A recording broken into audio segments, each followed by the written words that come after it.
Amigos de Criterio Hidalgo, bienvenidos a una entrevista fundamental en estos días. Está con nosotros Julio Menchaca Salazar, quien es el candidato de Morena PT Panal a la gobernatura del estado. Estamos a menos de 60 días para la elección y queremos platicar con él de muchos temas, pero que nos diga también, que nos platique todo lo que ya está preparando si él llegara a ser gobernador. Candidato, bienvenido, candidato, muchas gracias por estar con nosotros, le agradecemos el espacio. Gracias, Jorge, a tus órdenes. Sí, pues la primera pregunta y la pregunta obligada es, ¿cómo piensa sacar a Hidalgo de la pobreza? Es el reto más importante que tiene nuestra entidad. Y la fórmula que ha diseñado el movimiento y nuestro líder, el presidente Andrés Manuel López Obrador, es combatiendo la corrupción. Se ha dedicado una enorme cantidad de recursos públicos a la atención de este tema durante muchos años y se ha quedado en el bolsillo de pocos y sigue la pobreza en muchísimos. Entonces, la utilización correcta del dinero, de los recursos públicos, un programa de austeridad, como lo tiene el programa, el gobierno federal, como se tuvo incluso en el Congreso, en la Cámara de Diputados, en la Cámara de Senadores, y la utilización directa a atender ese problema, con programas sociales sí, pero con políticas públicas que permitan que a los detonadores de la economía, a los empresarios, les vaya bien, porque eso genera riqueza, eso genera impuestos, eso genera oportunidades y arraigo en nuestra entidad. Candidato, llevamos campañas y campañas y campañas y a veces pareciera que el discurso de todos los políticos es el mismo, pareciera que las propuestas son las mismas, pareciera que desde hace 5 o 6 sexenios tenemos el mismo discurso. ¿Estoy en lo correcto? Del lado del sistema, sí. Del lado de este movimiento que está generando esperanza en nuestro estado, es lo que nos permitió ganar contundentemente en el 18, en el 21, y es lo que nos va a permitir ganar en el 22. ¿Usted tiene esperanza de que Morena llegue al gobierno del estado de Hidalgo? Tengo la seguridad. Tiene la seguridad. Estamos abrazando la esperanza y vamos a hacer sin duda de Hidalgo una potencia. En esta papeleta va a haber cuatro contrincantes, pero prácticamente son 2 personas que pudieran aspirar a la gobernatura. ¿Qué lo diferencia de estos candidatos? Que nosotros tenemos el respaldo popular. Nosotros tenemos en Morena, en nuestros aliados, una fuerza poderosa de lo que está anhelando el pueblo de Hidalgo. Esa es la marca, eso es lo que nos permite transmitir emoción y que lo está generando en la campaña, Jorge. Hay quien lo vincula con el PRI, porque usted estuvo en el PRI. ¿Por qué cree que se debe? A ver, en el 18 se tuvieron a nivel nacional más de 30 millones de votos. En Hidalgo, en el Senado de la República, 661,000 votos, con una militancia de 3,000 simpatizantes. Yo creo que hay miles de hidalguenses de diferentes militancias políticas, de preferencias diferentes, de religiones o no tenerla, que coinciden en el amor a México y en el amor a Hidalgo. Yo los invito y los convoco a las mujeres y hombres de buena voluntad para que apoyen este proyecto, porque es más grande la causa de Hidalgo que cualquier cuestión partidaria, con un proyecto y con un movimiento que los respalda. Si yo le leyera unos tópicos, me diría usted cuáles son los más urgentes y los más importantes. Sí. Educación, salud, obra pública, apoyo al campo, economía, generación de empleo, seguridad, combate a la pobreza, combate a la corrupción y combate al crimen organizado. Todos son importantes. ¿Cuál sería el fundamental? El combate a la pobreza, la creación de oportunidades. A ver, no solamente es una cuestión de idea, sino las evaluaciones que ustedes mismos publicaron en el periódico, nos da ya un fundamento metodológico. La inseguridad, la falta de oportunidades y el combate a la pobreza son de los 3 aspectos.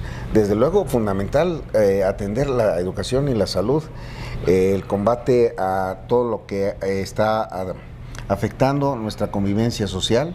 El combate a la corrupción también es un tema que no está dentro de esos puntos, pero que es un anhelo y una exigencia popular.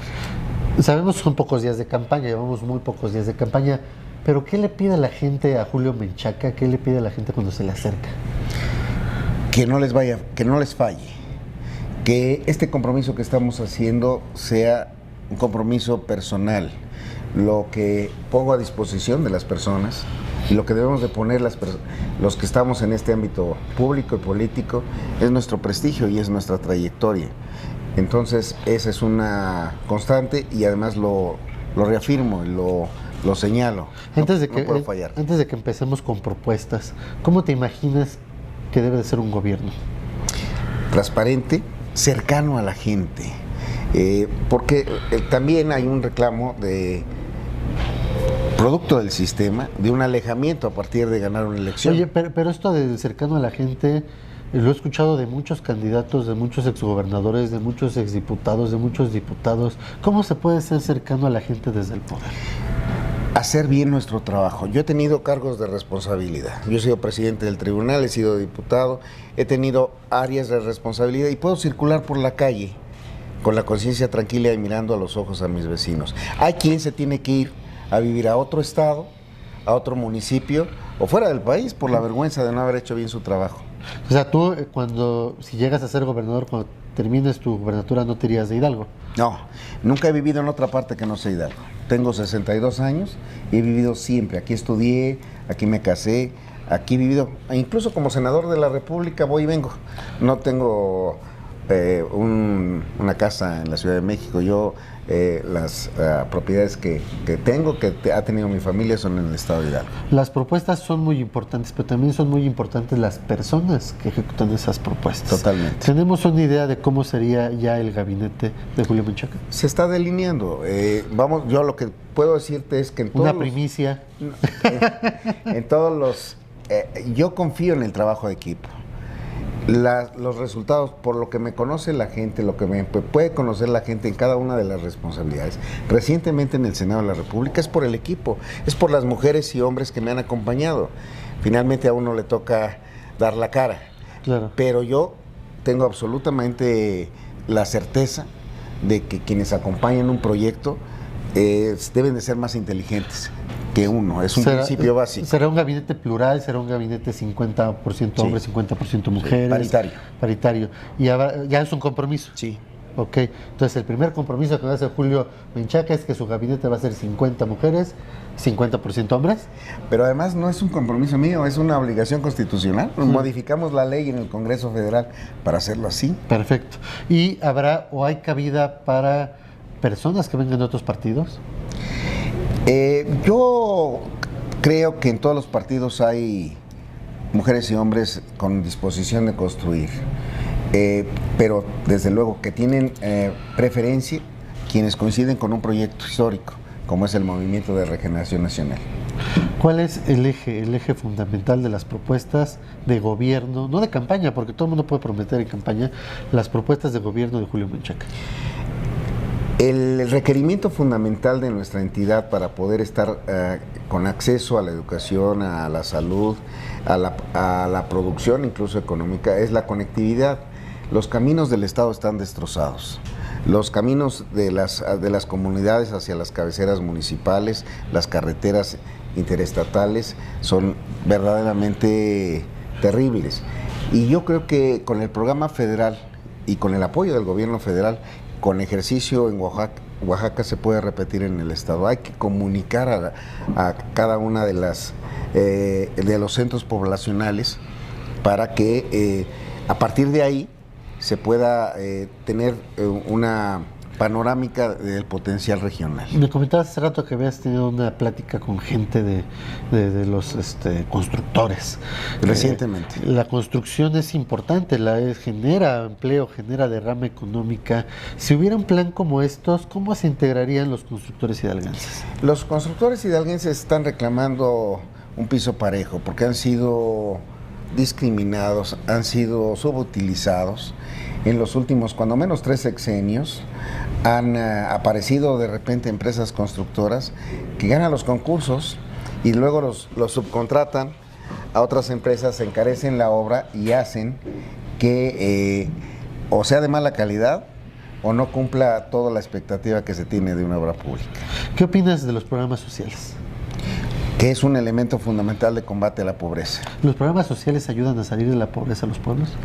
Sí, a partir de que emparejan, a ver, tú no puedes pensar en condiciones de igualdad con personas que no pueden alimentarse correctamente, que no tienen acceso a medicamentos, que tienen una pobreza que les genera inhibir cualquier posibilidad de superarla. Entonces tiene que ser a través de ese programa social cómo poder generar las condiciones para otra etapa superior después de crecimiento.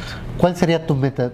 Tú dirías, yo me veo que en 6 años la meta del gobierno de Julio Menchaca sería reducir la pobreza. ¿A qué porcentaje y cuántos hidalguenses fuera de la pobreza? Sería especulativo en este momento. Las cifras que nos maneja el INEGI es de un 60% de la población pobre en Hidalgo, y el hecho de que ya no crezca en corto plazo y de irla reduciendo con el apoyo importantísimo del gobierno federal por la limitación de los recursos hacia la entidad, es que más que cifra, más que cantidades que estarían solamente en la imaginación, que forme parte de una estrategia estatal de corto, mediano y de largo plazo. La pobreza a veces está muy vinculada también al campo, y el campo pareciera que se le ha dejado morir en los últimos años a nivel federal, nacional, estatal. ¿Qué plan tienes para el campo? Es fundamental la actividad agropecuaria en la entidad, sobre todo en la zona norte del estado. Entonces, el poder articular todos los programas que existen en ese sentido de nivel federal, y los recursos que además en los últimos años son para un sector privilegiado del área agropecuaria. O sea, los beneficiarios siguen siendo los mismos, y eso se tiene que disolver para poder enfocar a proyectos productivos específicos. Yo tengo la experiencia de haber hace muchos años, ya en su etapa terminal, liquidado 2 empresas paraestatales, una central de maquinaria que se llamaba Codageí y otra distribuidora de fertilizantes Fertigo, porque estaban realmente acabadas con el uso inadecuado de esos recursos, y un fideicomiso, el FADE, que era un intermediario financiero con el Banco de México. Entonces, sí estamos ubicando de una manera correcta centrales de maquinaria, modernizar, mecanizar el campo, es a través de un respaldo efectivo del gobierno del estado, más que estar distribuyendo maquinaria a un pequeño grupo, y sino estar generando un creciendo de centrales de maquinaria en zonas estratégicas. Es una ayuda directa y efectiva al sector agropecuario. Nos han dicho por muchos años que Hidalgo pudiera ser un polo de desarrollo nuevo, un nuevo centro logístico, que pudiera ser Hidalgo el paso de las grandes inversiones del país. ¿Qué opinas de esto? El proyecto, ya el aeropuerto lo tenemos aquí, un proyecto impresionante al que impacta directamente es al sur de nuestra entidad. Y entonces tenemos el espacio territorial. Pero las obras se hicieron para la Ciudad de México. Está muy cercano el crecimiento hacia Pachuca, Tizayuca, Pachuca y a la zona sur. Sí va a impactar desde luego en el Estado de México, pero la fórmula más cercana, el área de crecimiento más cercana es con la entidad, es con nuestro estado de Hidalgo. Y no es un arma de doble filo. Vemos escasez de agua, vemos una ciudad, dormitorio. ¿No es un arma de doble filo si no se lleva bien? No, pasó como el crecimiento de la zona metropolitana de la Ciudad de México, en donde están los empleos, atrajo precisamente a personas de distintas entidades, particularmente de Hidalgo, y eso generó ciudades dormitorio. Al estar muy cerca de nosotros un polo de desarrollo como el aeropuerto, implica un crecimiento ordenado, pensado para el presente y para el futuro, y la utilización de ese espacio. La dinámica sería extender el crecimiento que se dio de la Ciudad de México hacia el aeropuerto, y el tramo hacia Pachuca de Santa Lucía es mucho más corto. A nivel federal, Morena y el presidente han tenido mucho distanciamiento, ha tenido un distanciamiento con los grandes empresarios. ¿Cuál debe ser o cuál va a ser el trato de Julio Menchaca con los empresarios hidalguenses? Yo provengo de una familia de comerciantes.